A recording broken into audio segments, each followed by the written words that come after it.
So when you're in a research study, you fill out an informed consent, and that describes the procedures that take place during the research and what your rights and privileges are if you're participating, and it delineates in exquisite detail, sometimes 13 pages of detail, exactly what's going to happen and what you're going to get back from the study and what we expect from you as a study participant.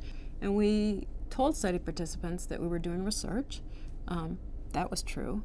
And that we didn't know what the research meant. That was true. And then we would never give back the information because we didn't know what it meant. And at the time, that was true. And what happened in the course of doing this study, which began in 1998, was over time, we started to understand what the research meant, and we started to understand what we were uncovering. And we found out that we held information that was very important to individuals, probably not people who already had the disease, but their family members. And if we had information that would inform family members' surveillance behaviors, screening behaviors, genetic testing behaviors, we should tell them that. But yet they had explicitly signed a form that said they weren't expecting that information back from us. We'd gone through our institutional review boards and had been reviewed every year, and every year we said, nothing's changed, we're going to go with the same consent form, we don't need to tell anybody anything. But yet, I knew as a scientist that we had information that was potentially very important to individuals in reducing their family's risk of getting a serious disease. So by all rights, and I don't know, the institutional review boards are, we always certainly have attorneys that sit on them. We had no reason to disclose that information, except that I believed it was unethical to hold that information. But yet, we didn't have to.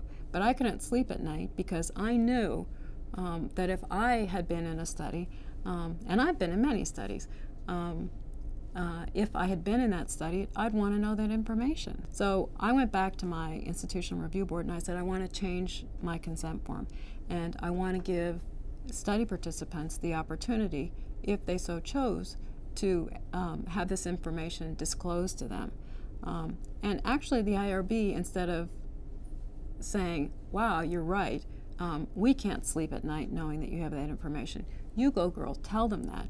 Instead, they had long, serious discussions about whether or not we actually should disclose that information, because individuals had signed a consent form that said that information was not going to be disclosed to them.